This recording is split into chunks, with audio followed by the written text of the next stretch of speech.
Te lo digo ya, necesito unas vacaciones urgentes. Bueno, María, no te quejes, ya estamos acá. Este es el lugar. Primero la subestación de gas y después el recorrido para explicar lo de la electricidad. Pero ¿cómo? ¿No nos convenía hacer primero lo de la electricidad y después lo del gas? No, porque la subestación de gas cierra. Yo ya tengo todo organizado. Sí, eso es lo que me preocupa. Ay, Mariana, por favor, no soy un improvisado y lo sabes. ¿No? Tenés todo controlado, ¿no? Por supuesto. No se te escapa ningún detalle. Ninguno. ¿Y por qué tenés dos zapatos diferentes? Bueno, a Einstein también le pasaba.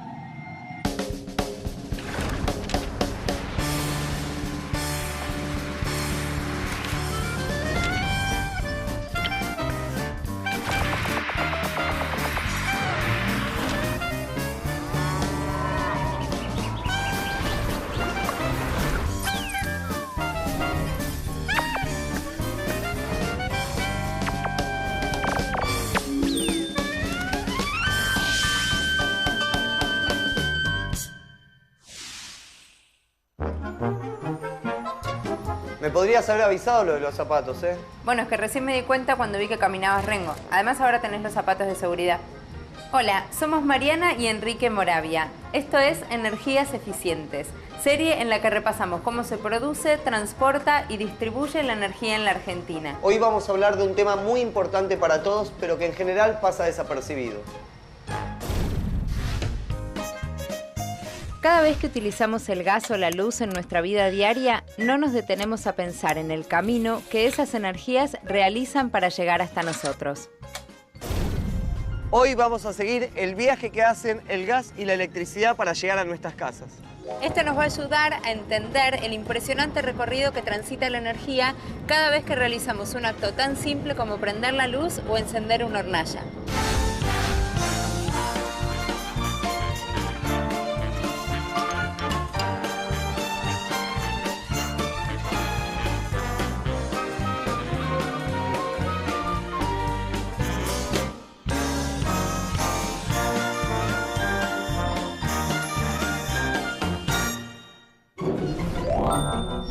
El gas natural, junto con el petróleo, son combustibles fósiles.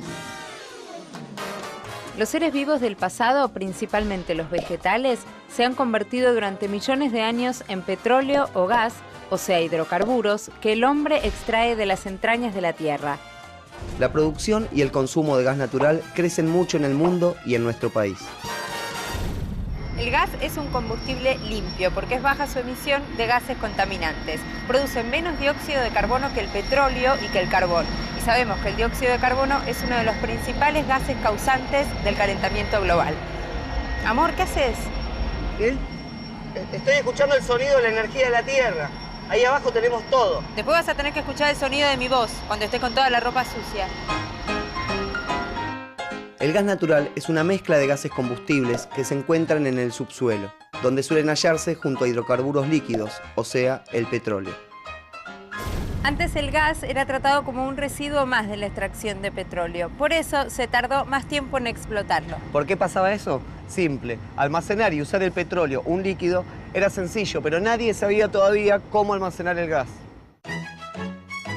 Pero eso cambió cuando se perfeccionó la técnica de licuar el gas, o sea, convertirlo en líquido.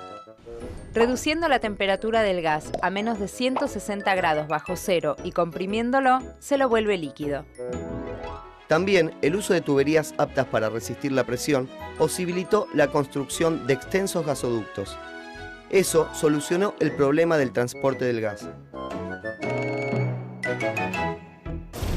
O sea que si yo quiero, ahora puedo mandar gas a España, por ejemplo, a través del mar, o a Marruecos, o a la Costa Azul, todos centros turísticos muy lindos. Sí, ya entendí. Tenés ganas de vacaciones, pero no perdamos el eje, Marian. Lo que se puede hacer es llevar el gas desde el yacimiento hasta la costa por un gasoducto. Ahí se lo licúa. Luego se lo transporta en barco en forma líquida. Lo reciben en otros puertos y ahí lo vuelven a su estado gaseoso. Pero en la Argentina no es necesario hacer todo eso, porque tenemos yacimientos de gas natural y gasoductos para transportarlo y distribuirlo en su estado gaseoso original.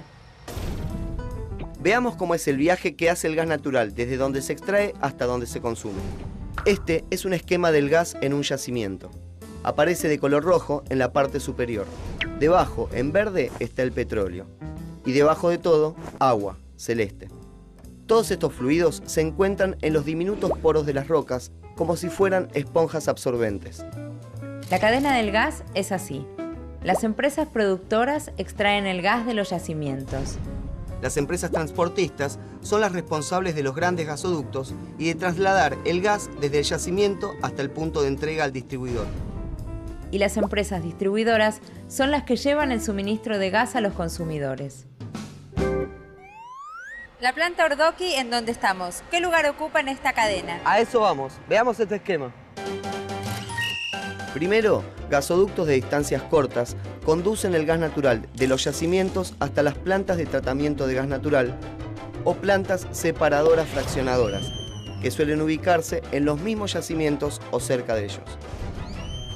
Luego de los procesos de separación, el gas ya tratado entra a los sistemas de transporte, o sea, los larguísimos gasoductos, para ser despachado a los consumidores industriales, comerciales y domésticos.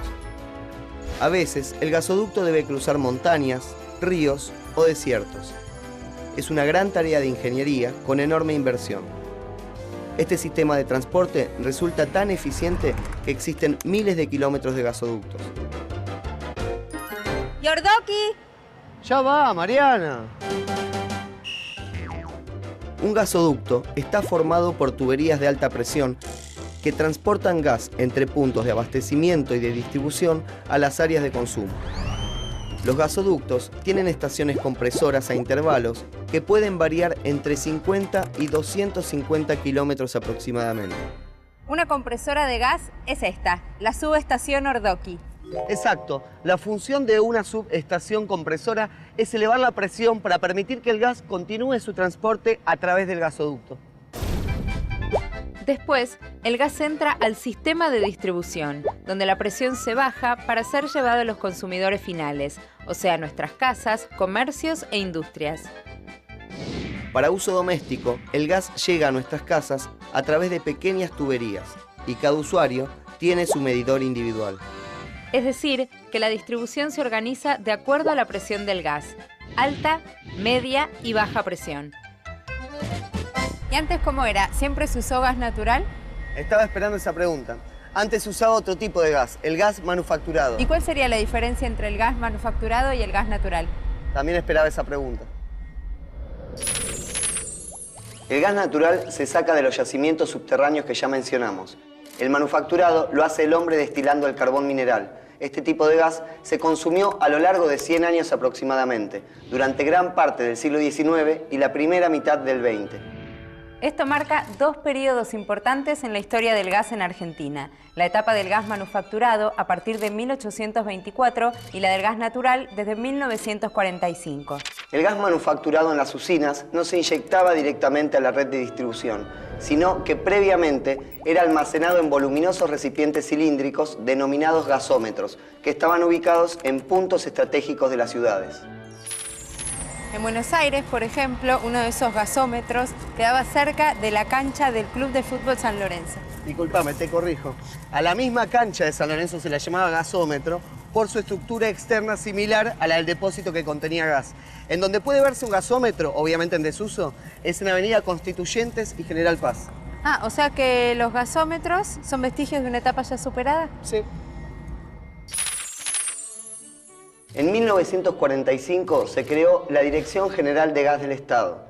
4 años después se concretó una de las más grandes obras de la ingeniería argentina, el gasoducto Comodoro Rivadavia-Buenos Aires, de 1.600 kilómetros de longitud. Esta obra fue fundamental en la historia del gas en Argentina. Implicó el pase de uso de gas manufacturado a natural, solo en Buenos Aires, de 570.000 usuarios.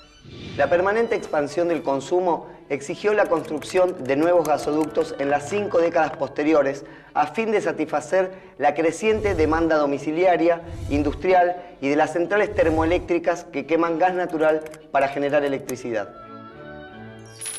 El gas natural que se extrae del subsuelo se encuentra distribuido en nuestro país en 5 cuencas hidrocarburíferas. Tenemos la cuenca del noroeste, la cuenca cuyana, la neuquina, la del Golfo de San Jorge y la cuenca austral o de Magallanes. Las principales provincias productoras de gas natural son Neuquén, 55%, Salta, 14%, Santa Cruz, 10%, Tierra del Fuego, 10% y Chubut, 4%. Entre otras provincias se reparten el 7% restante. La red de gasoductos en nuestro país está constituida principalmente por 5 sistemas. El del norte, el del centro-oeste, el del oeste, el NEUBA, Neuquén, Bahía Blanca, Buenos Aires, y el del sur. Además de estos 5 principales, se destacan el gasoducto entrerriano, el de la costa, el patagónico, el de Santa Cruz Norte y el de Santa Cruz Sur. En la década del 90 se privatizó el sistema de gasoductos. Actualmente en la Argentina este tipo de transporte está a cargo de empresas privadas. Tenemos la transportadora de gas del norte en zona centro y norte del país y la transportadora de gas del sur en zona centro y sur del país. En la cadena del gas le siguen las empresas distribuidoras del gas en las redes regionales y provinciales.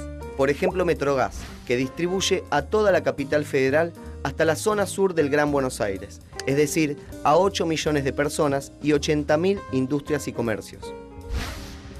O Litoral Gas, Gas Cuyana, Gas del Centro, Gas Nor, en fin, muchas redes que distribuyen gas a lo largo y a lo ancho del territorio nacional. Hablemos de las obras de gas a futuro. Dentro del Plan Energético Nacional 2004-2013 se está ampliando el sistema de transporte de gas de Transportadora de Gas del Sur y Transportadora de Gas del Norte.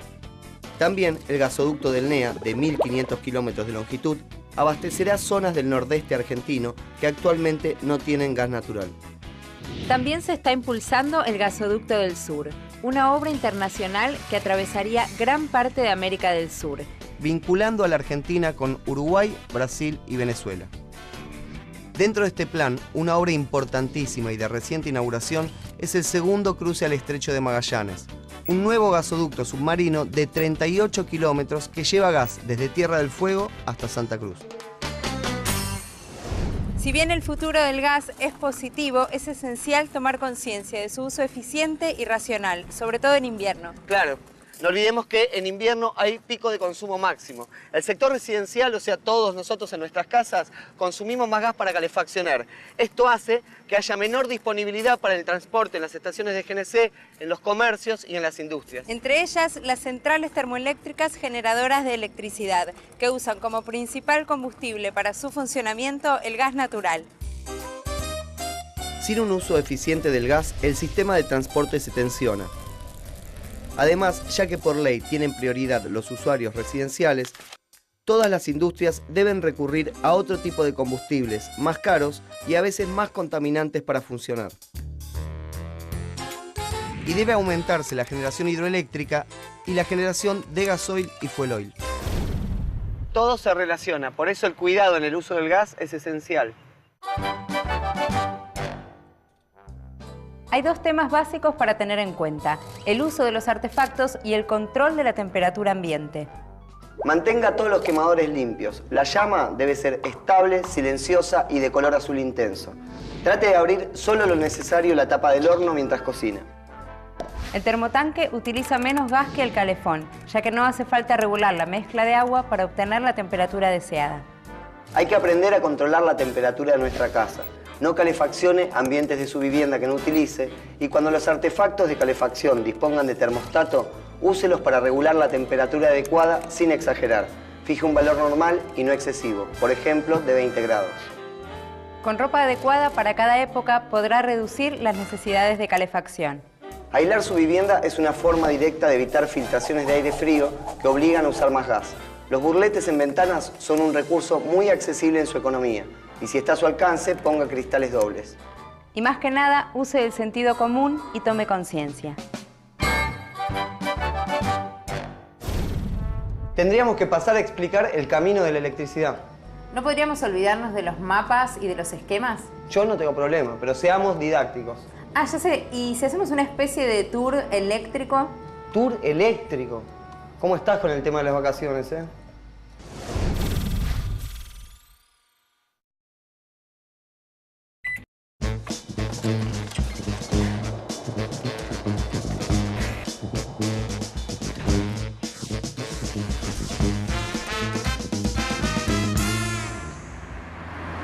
todos disfrutamos de la electricidad, a veces sin percibir la complejidad técnica del camino de la energía. Un tema clave si hablamos de energía eléctrica es cómo se transporta desde donde se produce hasta los lugares en donde se utiliza. Claro, porque la electricidad no puede almacenarse. ¿Y las pilas? No, esa es una escala de almacenaje muy pequeña.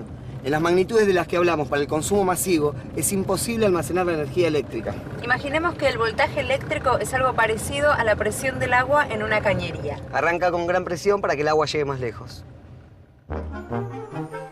En lugar de agua a presión que avanza, podemos decir que la corriente de electrones necesita mayor envión para avanzar. O sea, para transportar energía eléctrica a gran distancia, conviene trabajar con alto voltaje o alta tensión. Pero una vez que la electricidad recorrió esa gran distancia, conviene distribuirla en baja tensión para su uso. ¿Cómo sería el camino, el viaje, el periplo turístico de la electricidad? El inicio es en una planta o central termoeléctrica, hidroeléctrica o núcleo eléctrica. En la misma planta generadora o al lado, una planta transformadora eleva el voltaje a alta tensión mediante grandes transformadores para darle envión a la energía para que viaje a largas distancias. El viaje prosigue por las líneas de alta tensión. Grandes torres metálicas para sujetar los cables a lo largo de cientos y hasta miles de kilómetros.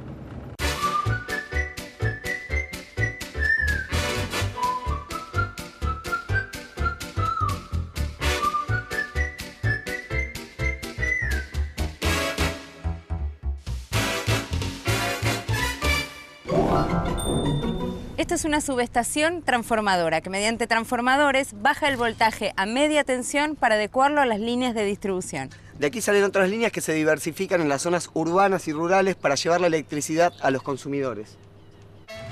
Y luego, los últimos transformadores ubicados en los postes y columnas de distribución de los barrios, que terminan de disminuir el voltaje a baja tensión para el consumo final. De aquí seguimos así. La caja principal y el medidor. Y de acá en más, la línea entra en el dominio de su hogar. Es importante también saber que detrás de esta boleta, como en la de gas, hay toda una cadena de costos. Primero, el costo de la energía producida por las empresas generadoras. Después, el costo del transporte de alta y media tensión. Y por último, el costo de la distribución hasta el domicilio, el comercio y la industria. Parece obvio, pero electricidad y gas no son impuestos, son servicios. En la industria de la electricidad argentina trabajan miles de personas que con su esfuerzo logran llevar todos los días energía a los hogares, comercios e industrias del país. Pensemos que más de 40 empresas generadoras de energía eléctrica producen aproximadamente 20.000 megawatts de potencia entre centrales termoeléctricas, hidroeléctricas y nucleares. Cerca de 10 empresas transportistas de energía con 22.140 kilómetros de líneas de transmisión transportan la electricidad desde lejanos sitios donde se genera hasta las ciudades, localidades y pueblos donde se consume. Más de 60 empresas distribuidoras de electricidad abastecen a millones de habitantes. Es un sistema complejo que requiere para su funcionamiento inversiones constantes y de largo plazo, así como supervisión, control y mantenimiento durante las 24 horas, los 365 días del año. La energía eléctrica en la Argentina ha tenido una historia con algunos altibajos. Así es, periodos de gran actividad y producción alternados con momentos críticos en donde la demanda excedía la capacidad de respuesta.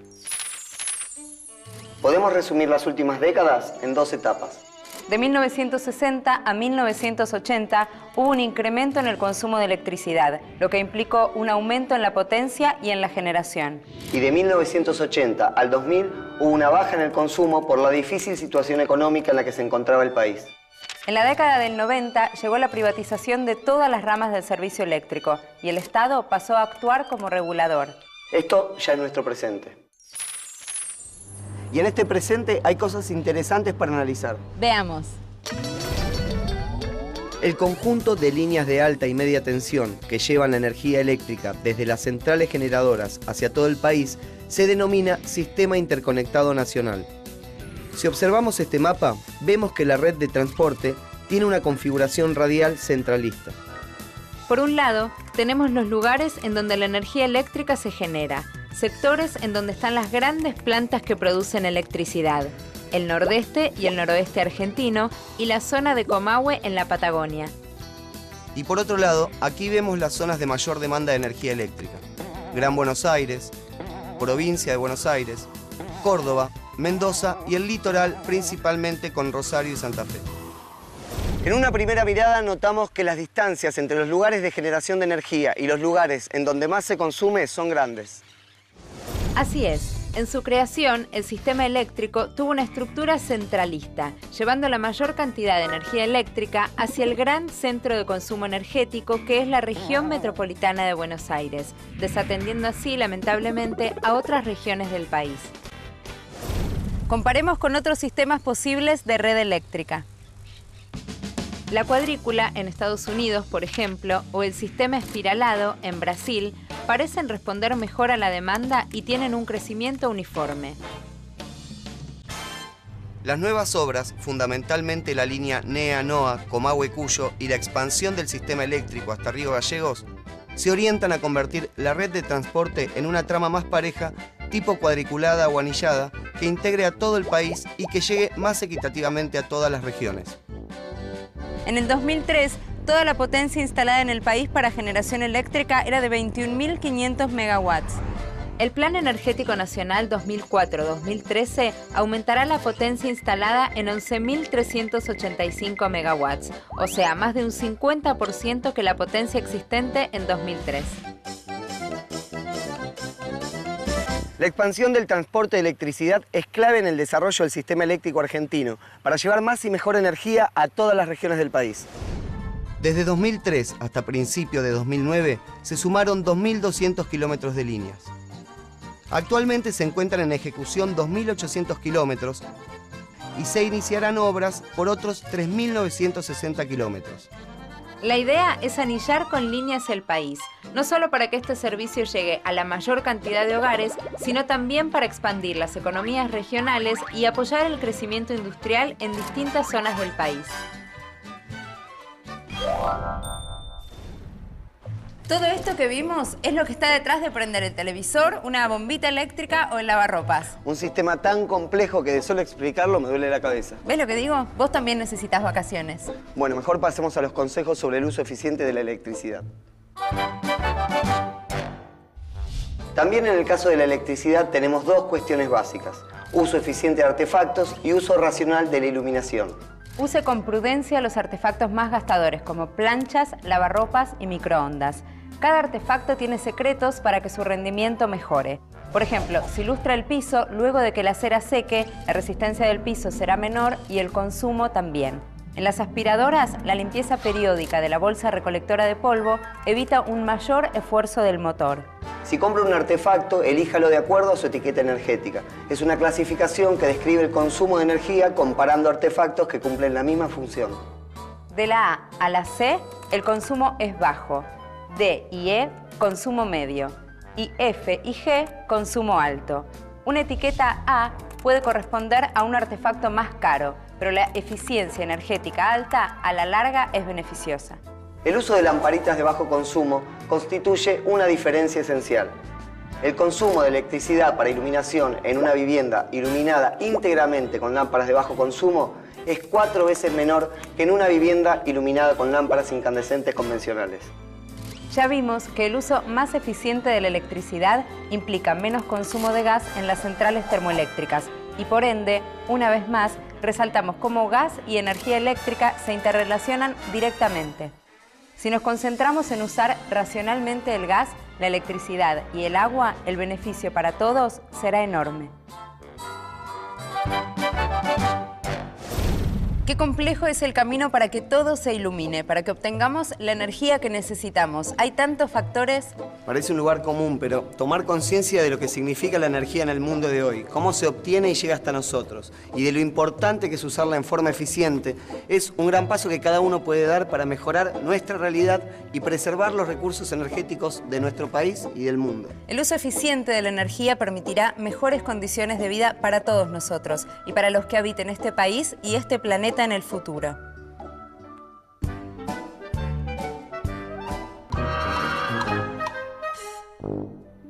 Estuvo bien el cierre. Sí, ¿no? Sí. La verdad es que nos merecemos unas buenas vacaciones. Marian, ¿cómo estás con el tema de las vacaciones? Bueno, se ve que a vos no te importa. Ah, ¿no? ¿Y estos pasajes? ¿Y esta reserva de hotel? ¡Amor! ¡Sos un genio! ¡Qué sorpresa! ¿Reserva para Sierra de la Ventana? Pero si dijimos Villa Gesell. No, mi amor, este año dijimos sierra. No, dijimos mar. Dijimos sierra, Marian. Dijimos mar. Dijimos... oh. Bueno, está bien. Vamos a donde vos quieras, mi amor. Bueno, no, está bien. Vamos a donde vos quieras. ¿Sí? Bueno, entonces podemos ir a la sierra. O al mar. Ah, el nuestro sí que es un amor eficiente, ¿eh? ¿Eso quiere decir que nuestras energías se combinan bien? Sí, algo así. ¿Y con qué sistema energético compararías nuestra pareja? Con el hidroeléctrico. ¿Por? Y porque es renovable.